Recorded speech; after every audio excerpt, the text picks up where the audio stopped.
देखिए, मैं आपके चैनल के माध्यम से कह देती हूँ, ये मेरे पति हैं।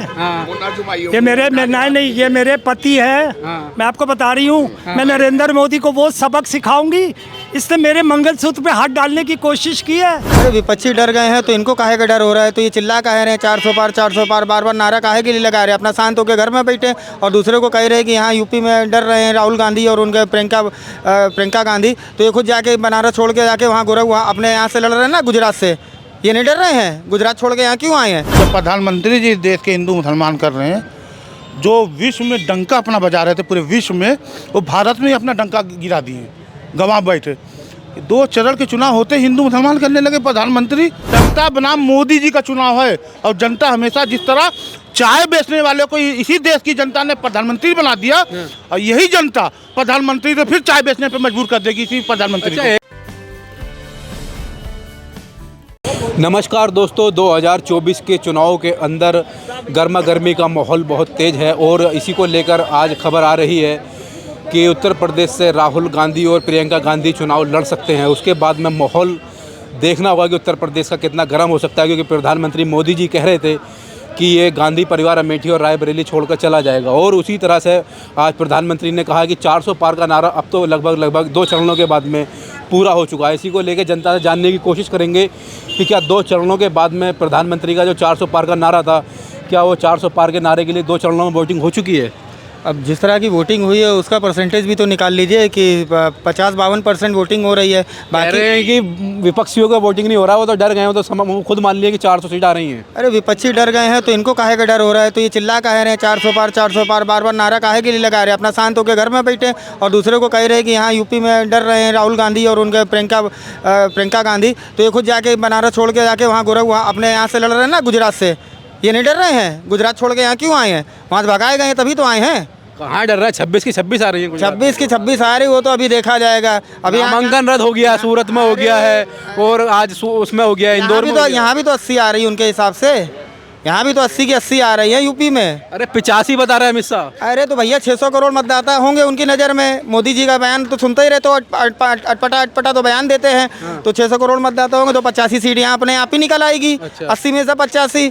तो बेवकूफ़ों वाली बात तो करते हैं हमारे प्रधानमंत्री जी। उनको तो बात करना ही नहीं आता है, लोगों को समझाने। हाँ, सिर्फ ब्रेन वॉश करना आता है बहुत अच्छी तरह से। लग रहा है 2024 के चुनाव परिवर्तन, सिर्फ परिवर्तन ही क्या कहते हैं देश बदल सकता है, बाकी कुछ नहीं। नहीं तो लोगों के जो मंगलसूत्र वाला जो मसला उठा था अभी कि मंगलसूत्र छीन लिए जाएंगे, जिसने खुद मंगलसूत्र की लाज ना रखी हो मंगलसूत्र पे बात करे। इनके जो पूर्व प्रधानमंत्री रहे उन्होंने शादी नहीं करी, हमारे देश के अभी राज्य के जो मंत्री हैं हमारे, उन्होंने शादी नहीं करी। तो इन लोगों से मंगलसूत्र का क्या मतलब बनता है दूर दूर तक है?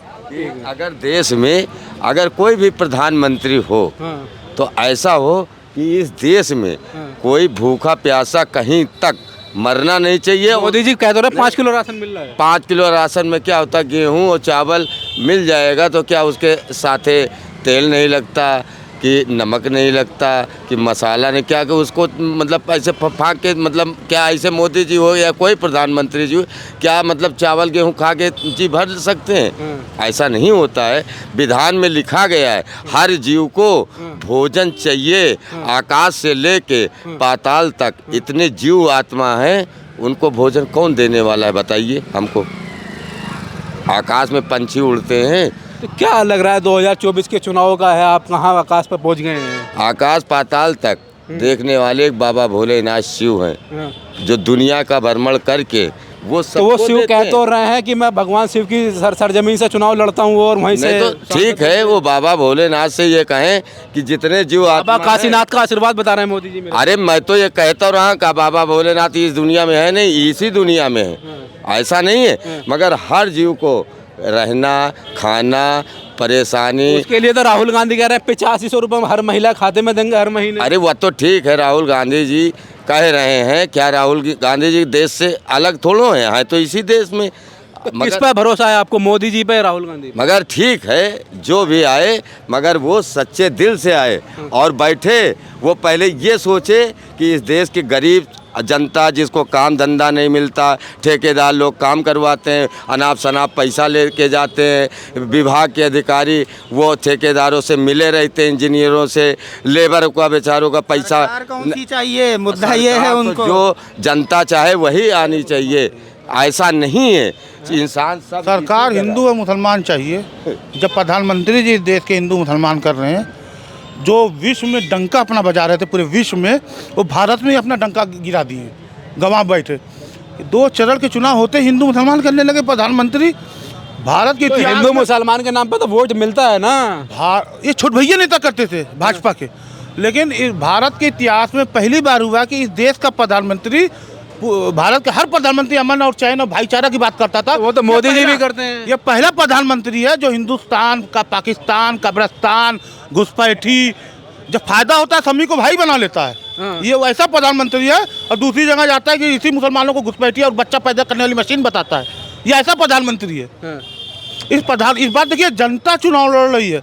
जनता बनाम मोदी जी का चुनाव है। और जनता हमेशा जिस तरह चाय बेचने वाले को इसी देश की जनता ने प्रधानमंत्री बना दिया, और यही जनता प्रधानमंत्री से फिर चाय बेचने पे मजबूर कर देगी इसी प्रधानमंत्री अच्छा, को। एक बात बताइए, जिस तरह इंडिया गठबंधन के प्रत्याशियों के बार बार नामांकन रद्द हो रहे हैं या उनके प्रत्याशी अपने नामांकन वापस ले रहे हैं, तो क्या भारतीय जनता पार्टी से कांग्रेस या इंडिया गठबंधन डर गया है क्या? नहीं, देखिए, सूरत में और इंदौर में, आज इंदौर में भी हो गया है। देखिए, एक अदृश्य चीज जो हम लोगों को नहीं दिखती कि वो पॉलिटिकल पार्टी की तरह लड़ रही है, वो है ईडी, सीबीआई।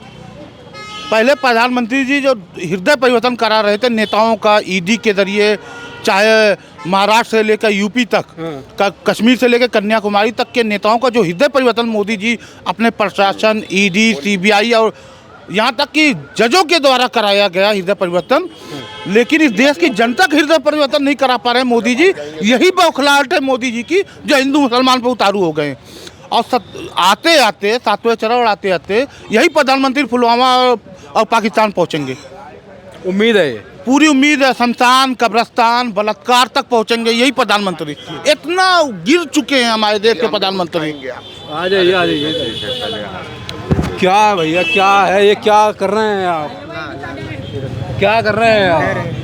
हैं? देखिए, मैं आपके चैनल के माध्यम से कह देती हूँ, क्या देती हूँ? ये मेरे पति हैं। हाँ। ये मेरे नहीं, ये मेरे पति है। मैं आपको बता रही हूँ, मैं नरेंद्र मोदी को वो सबक सिखाऊंगी। इसने मेरे मंगलसूत्र पे हाथ डालने की कोशिश की है। अच्छा। और मेरे पति को छक्का बताया है। क्या ये मेरे पति मेरी रक्षा नहीं करेंगे? कोई कांग्रेसी आएगा और मेरा मंगलसूत्र ले जाएगा? है, मेरे पति क्या छक्के हैं? वो भी तो कांग्रेस को सबक सिखा सकते हैं ना। मैं बता रही हूँ मोदी जी, आपको तो वोट नहीं दूंगी मैं। इस बार मैं वोट दूंगा, शी जिनपिंग को वोट दूंगा। Xi Jinping? हाँ, 2024 के चुनाव में मैं शी जिनपिंग को वोट। तो चाइना के राष्ट्रपति हैं आप, शी जिनपिंग कहाँ चुनाव लड़ रहे हैं? यहाँ तो मोदी जी हैं और इंडिया गठबंधन की तरफ से राहुल गांधी है, घोषित उम्मीदवार है। मैं तभी शी जिनपिंग को वोट दूंगा, 2024 में दूंगा, क्योंकि उसकी लाल आंखें हैं, वो 56 इंच के सीने वाला है, और वो घर में घुस के, अपने ही नहीं देश के घर, दूसरे देश में घर में घुस के वो एक प्रदेश को लूट लेता है, उस प्रदेश का नाम बदल देता है, गलियों, शहरों, सड़कों का नाम बदल देता है, नदियों का नाम बदल देता है। तो वो है मर्द का बच्चा, वो है लाल आंखें दिखाने वाला, वो है घर में घुसकर प्रदेश के प्रदेश लूट कर उसको नाम करने वाला। तो 2024 में मैं शी जिनपिंग को वोट दूंगा। लोगों ने कहा इसमें कौन सी बड़ी बात है? मोदी ने भी तो सर्जिकल स्ट्राइक किया था, हमारे जवानों को मारा था। तो पाकिस्तान में, अरे तुम तो गए थे प्लेन पे, 4 बम फेंक के वापस आ गए मारे डर के।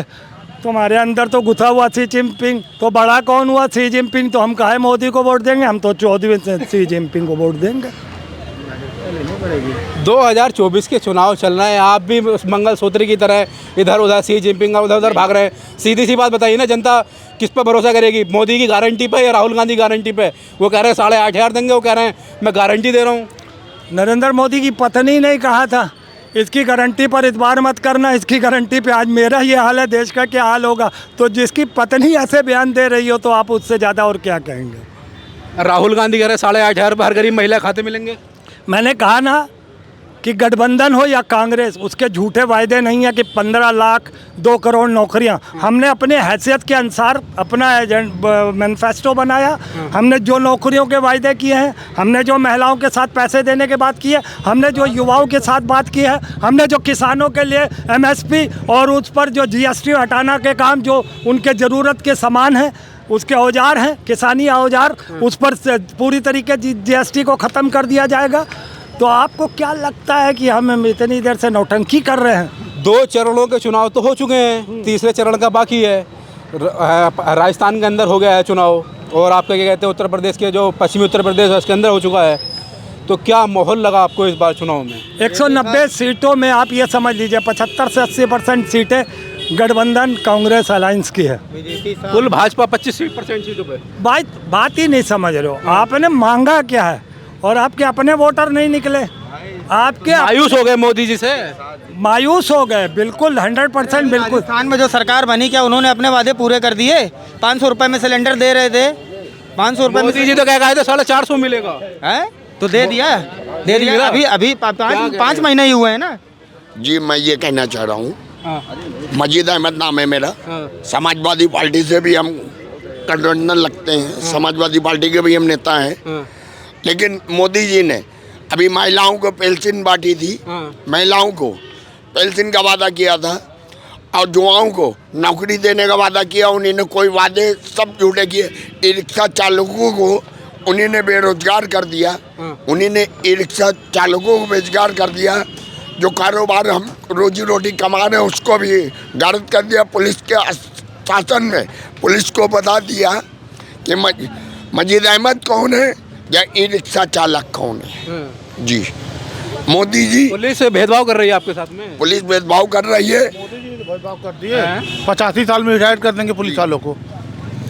नौकरी 50 साल में आबादी के जितने पुलिस वो क्या कहते हैं बिजली विभाग के कर्मचारी, उनको रिटायर करने का नोटिफिकेशन आ गया है। मुझे रिटायर हो जा रहे हैं 75 साल के बुढ़वे होके, वो चिपक के बैठे हैं। वो तो युवाओं का भविष्य सुधार रहे हैं।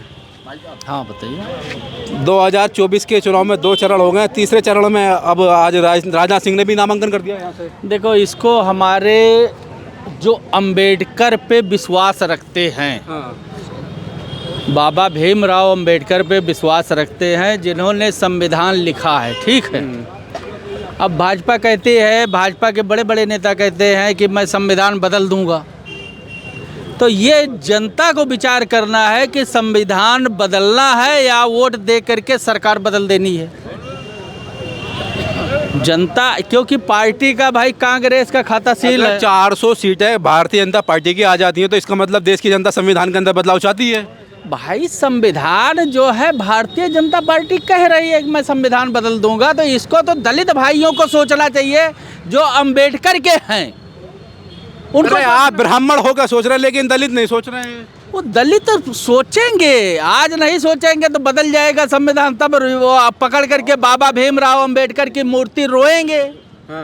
और अगर जो है सरकार बदल दिए तो संविधान बचा रहेगा। ये तो सीधा संविधान बदलने की बात कर रहे हैं, ना नव युवक को नौकरी की बात कर रहे हैं, ना शिक्षा की बात कर रहे हैं, ना बेरोजगारी की बात कर रहे हैं, ना महंगाई की बात कर रहे हैं। ये तो सीधा अटैक कर रहे हैं कि पूरा संविधान ही चेंज कर दो। संविधान ही बदलने की बात, संविधान बदलने की बात कर रहे हैं भाजपा वाले ना। तो ये तो हमारे दलित भाइयों को सोचना है कि बाबा भीमराव अंबेडकर का अगर आप इज्जत करते हो तो सरकारें बदल दो ना, संविधान ना बदलने पाए तुम्हारा।